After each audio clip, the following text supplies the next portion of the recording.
Good morning, Kansas City. Welcome to Uncanceled on KCMO Talk Radio 95.7 FM. I'm your humble host, Kevin Kietzman, a.k.a. Podboy, with you for the next hour leading up to the Vince Show on KCMO Talk Radio. We have a plethora of topics today on the broadcast, including James Comey, who's been in the news a lot for his seashell scandal and his appearances on other shows. But do you know what his book is about that he's peddling? It's a novel.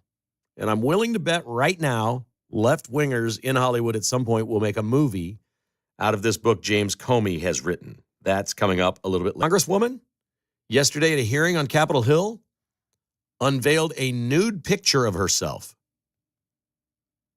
This is true. I will explain why.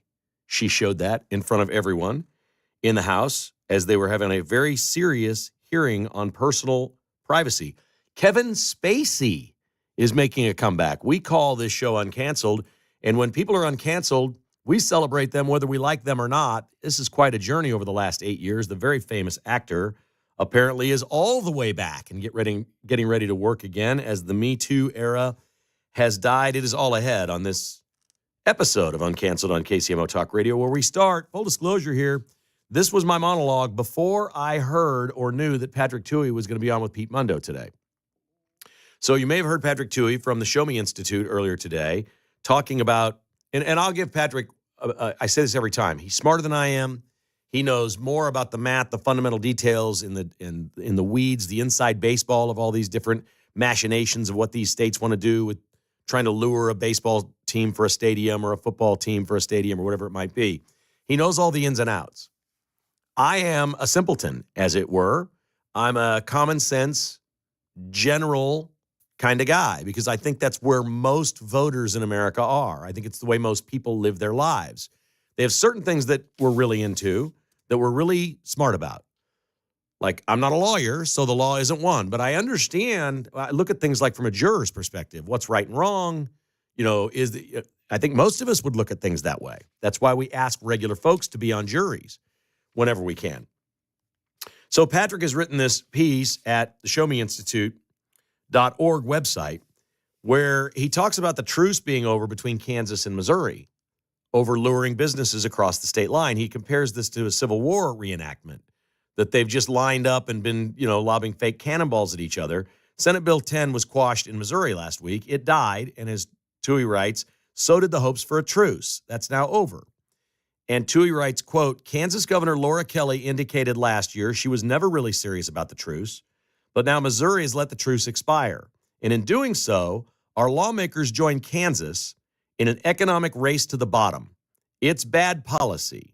Worse, it's profoundly unserious government. Now, I can't fully disagree with what he's saying at the end, and I understand his argument, and I'm sort of on his side, that there are unserious things here, there's bad policy, and there are bad results from policies. But for the focus of this discussion, we're going to talk about the Star Bonds, who Patrick, if you go back and listen to his interview with Pete Mundo, just eviscerated today, said the math doesn't add up, it will never work. It's a very dangerous investment to buy these bonds, and nobody wants to buy them, and it isn't going to happen, and Kansas is going to fall apart because of that. Because we've been looking at the latest Star Bond project, which was millions of dollars for a museum at 135th Street in Overland Park. A museum that's failed miserably. It's won architectural awards globally. It's a beautiful building. Everybody loves the architecture. But you know what happens when you think you're reinventing soccer? Like if you have your little kid in Overland Park play soccer, you play over and over and over and over and over. Then you have a spring season and a summer season. You just keep playing soccer. When you take your family to a museum, you go once. And that's it. And maybe an exhibit comes 5 years later and you go, okay, we'll go see that exhibit. Mostly it's about, let's go see the new museum. Well, that's gone. Prairie Fire's bust. It didn't work. Star Bonds failed. People will lose money. It's a bad deal. Let me tell you what doesn't fail. This is my area of expertise. The National Football League doesn't fail. Major League Baseball doesn't fail. They've tried. Oh, Lord knows they've tried to kill baseball 100 times. They can't kill baseball. They've done everything they can to kill the sport of baseball. They can't kill it. It still makes owners money. Teams still go up in value. The Royals are valued at over $1 billion, and they don't even have a stadium that anybody wants. So this is where I disagree with Patrick. He says this is all bad policy and it's unserious governance. It is not. Kansas Speedway could still be paying off their bonds right now until 2027. That's how long they had to pay off their $300 million. They paid it off long ago. This project began 25 years ago. They paid it off 7 years early. And you say, okay, well, it was only $300 million compared to a couple of billion. Yeah, it was NASCAR in a town where there's never been NASCAR, in an area of town that sucked, that nobody wanted to be at. Everybody's like, Wyandotte County, what a joke. NASCAR, what are you doing going there? $300 million, no lights, one event a year. 3 days of racing out of 365 days is where that thing started, with no lights 25 years ago. And they paid it off 7 years early. Everybody that bought a bond made money. They got their interest all the way through and they got paid back. Everybody made money, and it was done early. And for the last 7 years of this contract, guess what? The state of Kansas gets new sales tax revenue every time something happens at the Speedway, where there's now 2 big race weekends and the American Royal Barbecue and concerts and events. These things have worked. What if I came to you and was selling you a bond for Sporting Kansas City? They failed. They were the Kansas City Wiz, for God's sake. That was their name. They were the Wiz, then they were the Wizards. They didn't know what they were. They were at Arrowhead, 80,000 seats, 1,100 people. It was awful. It was dumped it. And they love soccer. Get rid of this. We're out. We can't make this work. Neil Patterson and Cliff Illig at Cerner said, we've got an idea. We'll buy the team. We'll go use these star bonds. We'll build a new stadium, and this thing will fly. People will come. Would you have bought those bonds? That worked out. What about minor league baseball? Would you have bought those?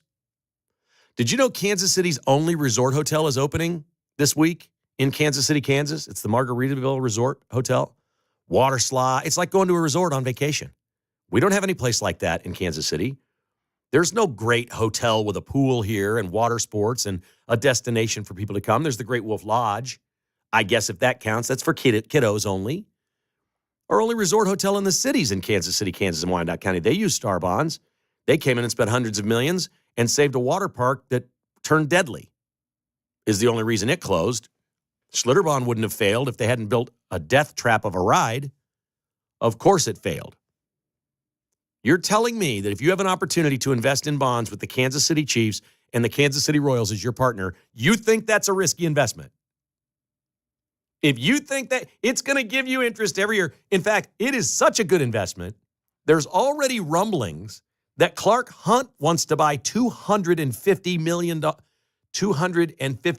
worth of bonds himself. It's such a good investment. He knows he will get the interest off it. He knows it will be paid back early, and he knows that's better than spending his own money. He might as well be on the bond project because it's going to win. I'm sorry. I see this. I can't envision any bad investment in the NFL or Major League Baseball. Not one. My God, Jacksonville Jaguars are making a profit. Their stadium's a dump. They've been talking about moving their team forever. They haven't done it. They're not any good on the field, but they print money.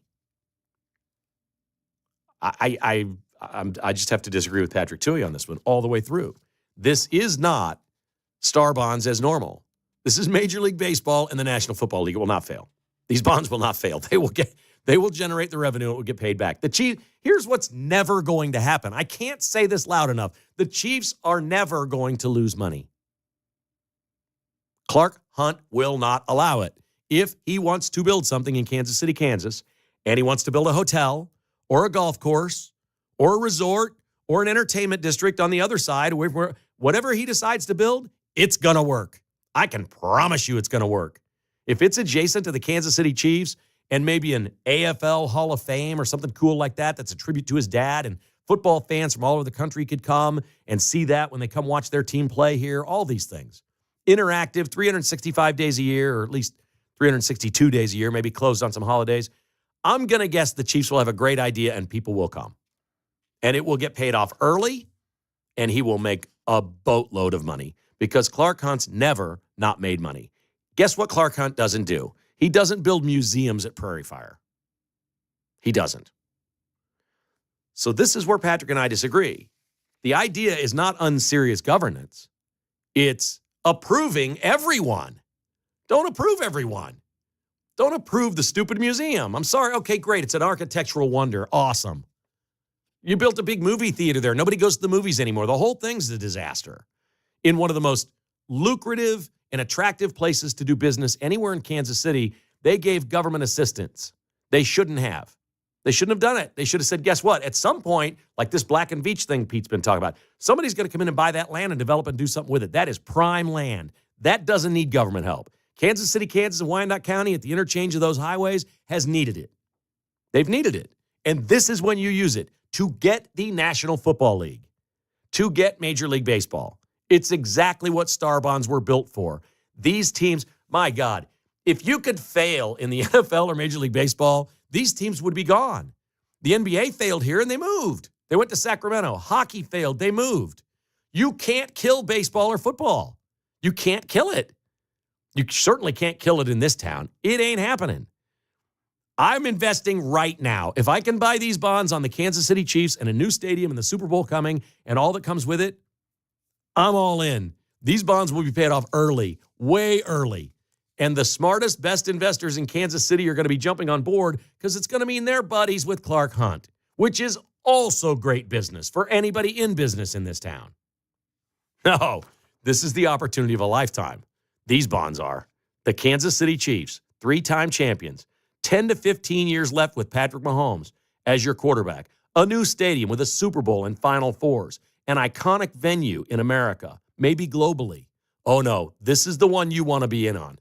If you're going to invest in a bond, in a Star Bond, this is the one. It wasn't the Speedway. That was a leap of faith. It certainly wasn't a failed soccer team, and that worked out, or minor league baseball, or a furniture mall. It wasn't Cabela's or Bass Pro. No, this is the one you've been waiting for. If you want to invest, invest in the Kansas City Chiefs. 913-408-7957 is our number to call. Give me a shout. We'll talk about it next on Uncanceled.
Call Kevin Kietzman, 913-408-7957. Now on 95.7 FM. Okay, we're going to get right to the phones. I'll get right there, guys. Hang on the line for a second. I wanted to add in the first segment, we ran out of time, an example of where the star bonds should have been used but were not, and that is the Kansas football stadium. KU's doing a new football stadium right now, and they're doing it in phases because they couldn't raise enough money to do it all at once. They had promised a hotel, a convention center, shops, restaurants, all this thing that they're calling the Gateway Project at the University of Kansas. The state of Kansas, you want to get Patrick Tui, you want to see bad governance? Bad governance is Laura Kelly handing over $85 million from the state of Kansas, no vote, no star bonds, no nothing. Here's free money. Here's $85 million for your football team. Nobody talks about this. We're sitting here talking about the Chiefs and Royals, or, there's $300 million in star bonds. That all got paid back for the Kansas Speedway. There's no paying this back. This was just a handout to KU football. And then what'd they do once they ran this thing up to over $300? Is, wow, we just found $85 million from Laura Kelly. This is awesome because we're KU, and she loves us, and she's just going to hand us this $85 million. Don't have a hotel yet. Not sure about the Gateway Project. That's down the road. But we'll build some new seats and redo our stadium, and we'll be playing there this fall. And they still haven't raised their part of the money yet to pay for all of this and still don't have a hotel partner. But nobody's questioning any of this because, it just came from the government. They just handed them $85 million. That should have been star bonds. All right, if you're going to build this district, let's see you do this and pay it all back. That's how star bonds are way better. Kansas football got the greatest deal in the history of college football. Nobody got this. Nobody just gets $85 million handed to you to build something. Trust me, it never would have passed because every fan of every other school in the state of Kansas, and I'm even talking about like Fort Hays State, Emporia, whomever, would have voted hell no unless we're getting some money. They would have had to pay money to everybody around the state for their football programs. And the crazy part of the 300 and some million is Kansas did the old shell game, bait and switch. Once they got the free money, what'd they do? Oh, dang it. Bill Self's not real happy with this. They gave him $50 million for Allen Fieldhouse because he was going to scream to the heavens that football was getting all this money and we're not putting stuff in Allen Fieldhouse. We got so much here from the state. Here's $50 million, Bill. What do you want to do at Allen Fieldhouse? That's bad government, Patrick Tui. That's really bad. That's so much worse than a star bond you can't even calculate. 10 times, 100 times, 1,000 times worse than star bonds, no doubt. All right, we got some folks riled up here today. And, of course, as always, there's two sides to pretty much every story. We start with Tim. He lives in Wyandotte County. Love your perspective. Tim, what's on your mind this morning? Hey, Kevy, how you doing? Great, thank you. I am 67 years old. I am old enough to remember when Wyandotte County was all welfare rolls and machine politics. I remember thinking when they were going in with the Speedway, this place is going in the legend. This place is going to be a ghost town in 20 years. Well, you know what? I was wrong. And the star bonds, I'm no expert, but I'm with you. These sports teams don't fail. And it's Patrick Tui. He's from Missouri, basically. So to me, he's kind of taking the Missouri perspective. Am I wrong about that? Well, you're right. And he wants this truce. And what I said on my podcast earlier today was, it's pretty funny. Everybody in Missouri wants a business truce. Nobody in Kansas wants it. I don't even understand it. Like, I don't know anybody in Kansas is like, why wouldn't we compete? I think competing in life is one of the real fundamental joys of being a human being. And I don't care what you're doing. You're playing tiddlywinks or business or a weekend match with your buddies playing golf. Competing is fun. It's stimulating. You know you're alive when you're competing for something. Why would anybody want to squash competition? It makes you better. It makes the whole thing better. And may the best person win. I'll assume, since Patrick Tui wants a truce, I'll assume that he doesn't want us moving these car manufacturers from Canada and Mexico into America, and he doesn't want us competing with China economically. I'm assuming he's a one-world guy, a globalist that doesn't want us to compete with other countries. Because why would we do that? Why would you compete? We should have a truce with every country. We shouldn't be bringing these car manufacturing jobs back to America. We should leave them where they are. Why would we compete? And I got one more thing to say. And with all sincerity, the Chiefs should hire you as a consultant. I had never thought of that AFL Hall of Fame. That would be excellent because it would almost take on a glow of like the Negro Leagues Baseball Museum because the AFL was on the vanguard of getting players from HBC, the historical black colleges. I think it's a great idea. Thank you. Appreciate that, buddy. And I thank you for your call. That was excellent. Here is Stephen in KCK. Hi, Stephen. Hey, Kevin, I'm really enjoying the show today. You're hitting it out of the park. Just a small note, the KU guys just went back to the Lawrence City Council for another $300 or $400 million for a parking garage at Nines of Mississippi. So that'll be a fun one. The city council does not have that money. Well, no, they're going to form a Star Bond district to go back to the legislature for a parking garage. To get another $400 million, 5 stories deep. Oh my! just giving you a little bone from a KU donor here. Okay. When I grew up in Chicago as a little kid, it was laughed at when we said we were going to Kansas City to make our fortune, and there's something you just can't quantify. But now, 30, 40 years later, we're on the top 20 of every destination, travel and leisure cities to go to in the world. That's what Patrick Tuohy doesn't understand, is that there's something about being the point of conversation around the world. Well, it's not even that. Stephen, it's not even that. It's our everyday movements here. We live here. It's quality of life. There are simply, it's a great call as always. We're up against a break, buddy. I'm sorry today we didn't have as much time as I'd like to have, but it's quality of life is what we're talking about. How much more proud are you today to be from Wyandotte County than you would have been 25 years ago? Just because of that one place. This was the dregs. No, I ain't going to Wyandotte County. I'm not going close to that place. Not touching it. Today, let's go to the races. Let's go to a sporting match. It's on in Wyandotte County. This is Uncanceled on KCMO Talk Radio. I'm Kevin Kietzman. We're back after the news.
If it's happening in KCMO, it's on KCMO 95.7 FM. Here's Kevin Kietzman. All right, I've been texting with Patrick Toohey during the break, and we considered having him on right now, but there's not as much time in this segment as there will be tomorrow. He's going to be on the show tomorrow, and he was on with Pete earlier today. And I encourage everybody to go listen to that interview on the podcast page at kcmotalkradio.com.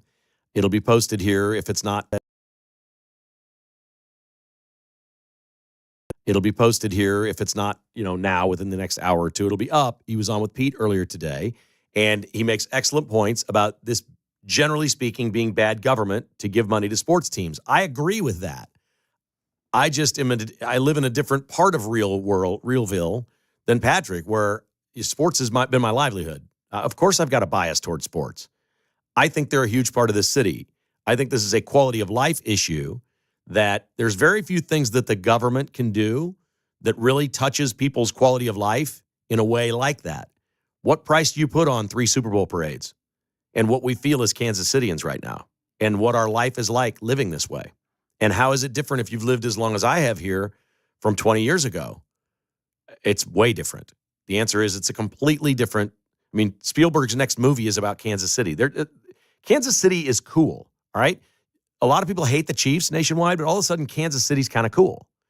I don't really care that much about people that don't live here, what they think about us, but it is neat to see that they recognize what's going on here and things are happening that have never happened before. It's just different. We're so much cooler. We used to have this argument, St. Louis or Kansas City. Well, this is a joke. We're not really having this conversation, are we? Where would you rather live? What's a greater city? What's cooler, St. Louis or Kansas City? Go poll Americans on that one. That'll be an epic beatdown. So, that's not what we grew up with. Oh, you got a chip on your shoulder over there in Kansas City. You want to be like St. Louis. Oh, there was some truth to that with some people, not anymore. I don't know anybody in this town that wants to be St. Louis. That's why St. Louis are mad at us for about to get new stadiums. And, they've been in Chicago's shadow. Now they're in Kansas City's shadow, too. It's all true. That's perfectly said. That is perfectly said. So Patrick Toohey will be on the show tomorrow, and we'll get his thoughts on much of this. I've got some other news stories here I want to hit on today. One is this part of this book that came out about Joe Biden. They were having a discussion last night. In the spring of 24, this would have been just a little over a year ago, Joe Biden did a town hall. Wait for it. The president of the United States did a town hall with no media. It was recorded, and it was never used or released. It was so bad, they couldn't even take clips and turn them into television commercials. Their goal was, let's do this, and if it's really good, we'll release some of this to the media, and he'll get great run for having done this town hall. But we're not going to have it live. We're not putting it on CNN. No media there. It was completely closed and controlled by the White House. They handpicked their audience. It cost, how they handpicked the audience? It cost millions of dollars to produce, and they had many, many, many more millions they were going to use on media to make television commercials out of it. They scrapped the whole thing. They took people who asked, what are you going to do with that? Well, the lighting was bad, so we didn't use it. You spent millions of dollars with all your Hollywood people on a television production for the sitting president of the United States to do a town hall, and the lighting was bad? Why didn't you stop? Why would you have gone through that and say, we got to get this right, we'll try again tomorrow? No, the lighting was not bad. Joe Biden was bad. It was so bad, this is what they do. Again, it goes back locally to Quentin Lucas, the city manager, Chris Hernandez, all this stuff that's happened there. It's the same thing. There are no Trump secrets. The dude was in front of the cameras live yesterday 6 times, taking questions from anybody. He got a question from an outfit called Notice. Notus. Do you know what that is? Trump's like, I've never heard of that. What is that? He's like, get a real job, dude, which was not nice. Trump shouldn't have said that. Notice is a 2-year-old media organization started by some billionaire that stands for News of the United States. That's their outfit. They're online. And he's taking questions from everyone everywhere. There's complete transparency of everything that's going on. Joe Biden had a town hall that they scrapped. I can't believe it. I just can't even believe that they did that. This was going to be their big ad campaign. Look how good he is and smooth he is in the town hall after we touch it up and edit it and do all these things. Man, what an worst presidency of our life. He has blown Jimmy Carter out of the water. It is not close. James Comey's been in the news. We've seen all this stuff with these seashells. And he's a liar. Comey's blaming his wife, saying, well, she thought it was an address in the sand. Well, what are the odds you walk by that? Slim. We're going to say 99% chance Comey made the configuration of seashells. I think we all pretty much believe that. And he goes on Stephen Colbert, and they start talking about 86 this, meaning a bartender would say, we got to 86 this customer, which means you stop serving him alcohol or you kick him out. Okay, you can apply it to things like that. That's not what this meant. 8647 is get rid of 47. No matter what language you're using here, it means get rid of somebody, whether it's make them leave the restaurant or you're going to fire them, whatever it may be. He can make an argument that I was putting this down, I was fire Donald Trump or impeach Donald Trump, whatever. That's not what this meant. 86 means you off somebody. There's only one way to get rid of somebody permanently, and that's to kill them. It's the only way to do it. And I don't know anybody that doesn't think that's what 86 is. But the best part of this Comey story is he's on a book tour, which makes me believe this was all premeditated, that he knew exactly what he was doing. Some, workshop somewhere 6 months ago, they said, okay, let's create a social media buzz right at the time of the book release. Then you go on all the talk shows and you do all these interviews and you're everywhere. Jesse Waters sent Johnny out to find him at a book signing and ask him to sign his seashells. It was pretty comedic and also awkward. Comey wouldn't answer any of the real questions that were being asked. But here's the best part. This book isn't about Jim Comey. It's not about the Democrats. It's a novel. He's written a novel. You want to hear the premise of his book? This will be a movie. The leftists will make this into a movie. It's a female, really rich, successful hedge fund manager who leaves Wall Street because of a terrible situation. She goes back to the prosecutor's office where she used to work. She's the hero. She's going back like to the Department of Justice or prosecutor's office. I assume this is set in New York, but I don't know that. The whole movie is about a right-wing domestic terror extremist. The bad guy.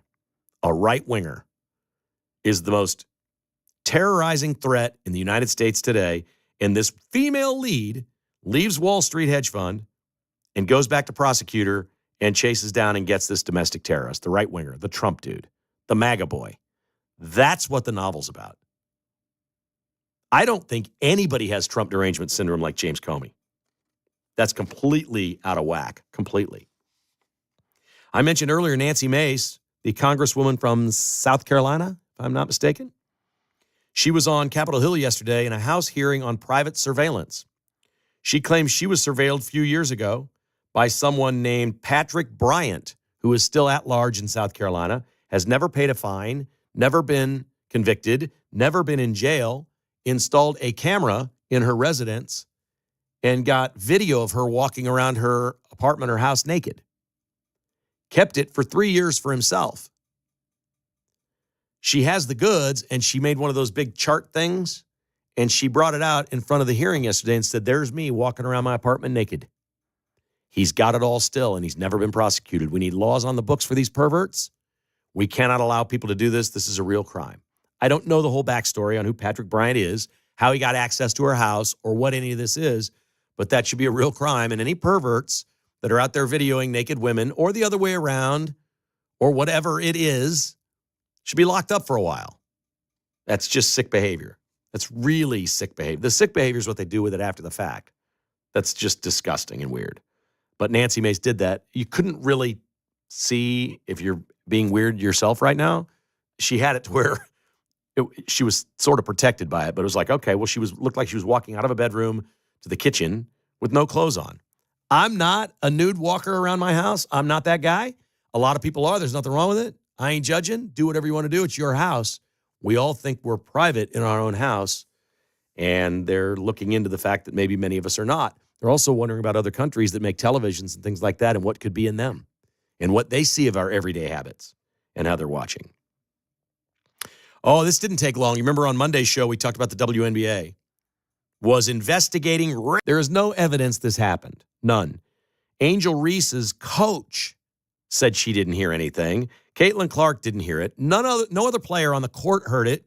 No fans in the stand heard it. The people in the section where it supposedly came from have videos, and none of them have any racism on it. Nobody. Not one person in there heard racism. Yet Angel Reese walked in front of the cameras on Tuesday, was asked questions by the worst set of reporters in America, who asked absolutely nothing. What was it like to have to deal with this? And are you satisfied with the WNBA saying they didn't find anything, but they're going to try to make sure everything's okay? And she said, I've got a great support staff. I'm doing well. She said it was hard to hear. That was her quote. But she never said what it was or who it was or what they said. There are no specifics. This did not happen. The WNBA needs to suspend Angel Reese right now. If she came out after the game on Saturday after getting her butt kicked with foul language or some other verbal abuse or behavior toward any group of people other than claiming she's a victim of racism, she would be suspended. All kinds of athletes get suspended for saying stupid stuff. This is as stupid as it gets. In fact, it's been proven that this is a crime. At certain levels, this is a crime. Race hoaxes can be criminal in nature. This one probably doesn't rise to that. But if the WNBA wants to do anything, if they want to do anything really to make people look at their league and go, wow, okay, not only do I like Caitlin Clark, and I'd never watched your league before, I'll give you a chance because that's right.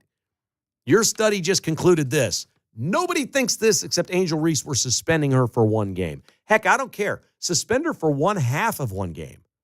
Let her play. Suspend her for one half and say, we're taking action. You won't do this again. And dock her half a game's pay. Fine her for lying. We've got hundreds of other people here. None of them heard what you heard. We're done. You're the one lying. We've caught you. Don't do it again. That's how we stop this stuff.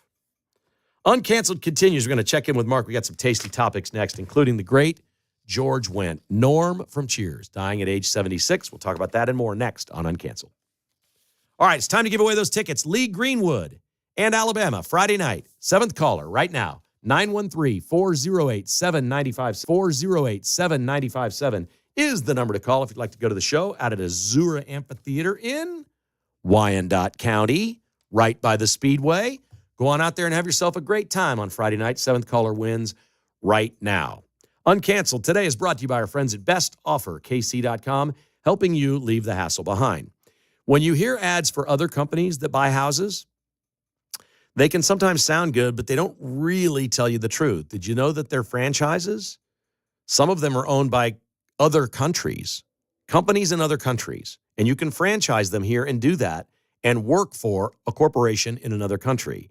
They're not as local as they say. Mark's parent company is called SBD Housing. He's been doing this for 25 years in Kansas City. He's got all kinds of other things in real estate and housing that he does other than Best Offer KC. He has dozens of employees in Blue Springs in a wonderful business complex where they work. These are great people that are committed to their community and their neighbors and charity and all kinds of things in Kansas City that are important to you and me. They really are the only local company doing this. In addition to that, their commitment to homeowners is special. They have never once backed out on an offer. The other guys have fine print in their offer that says they can back out within 30 days. Best Offer KC has never walked away from one. They're the only true local company to sell your house to. BestOfferKC.com, helping you leave the hassle behind.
You're listening to Kevin Kietzman Uncanceled on KCMO Talk Radio 95.7 FM.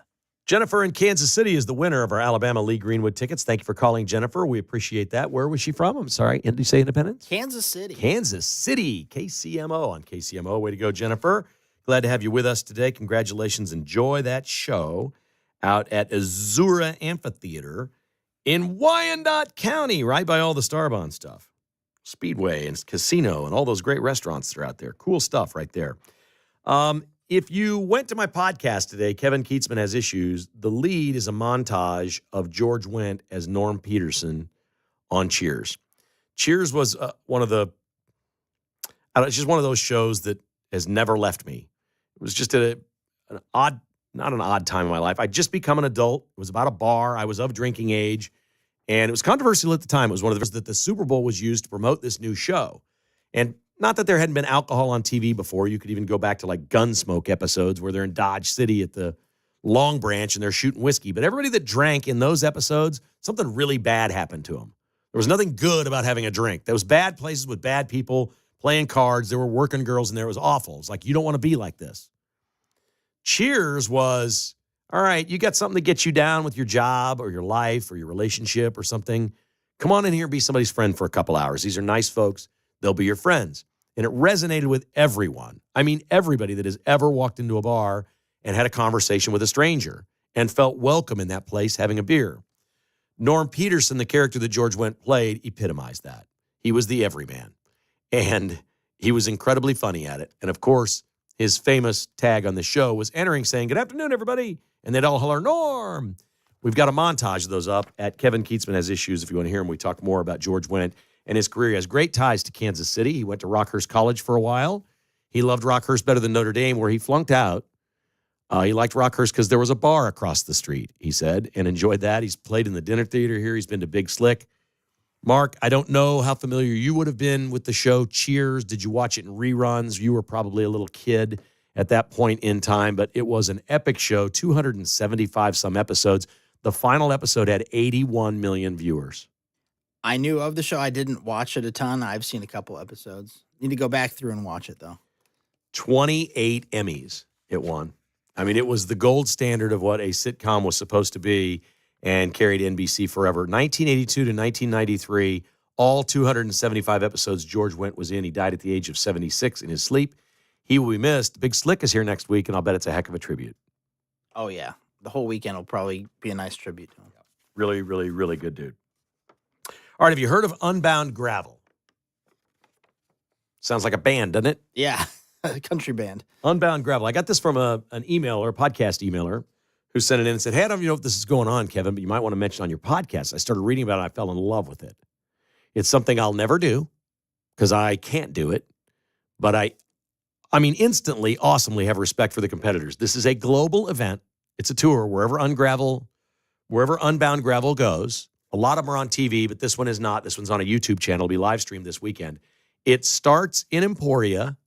In the XL category, it goes 350 miles through the Flint Hills on gravel and dirt paths on bicycles. 350 miles. So it goes to Paxico, where my mom is from. Okay. Alma, where my dad was from, and comes all the way back. Now, that's the big group. There's a 25-miler as well that doesn't really leave Emporia, that area. So they have different finishes. Is crazy. Kansas baseball coach Dan Fitzgerald, Big 12 Coach of the Year. Amazing job. Unbelievable. 3 years ago, they were dead last, right? Mm-hmm. In the Big 12? Yep. How about 42-14 this year? 20-10 in the Big 12. Number 2 seeding in the Big 12 tournament, and they may host a regional if they go win the Big 12 tournament.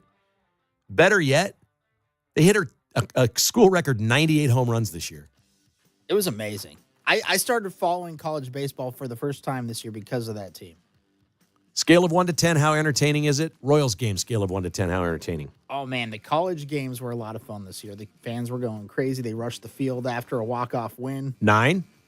Yeah, I'd say 9. Royals? 6? 5. 5. Not scoring enough runs. The Vince Show's coming up next. Thanks for listening to Uncanceled.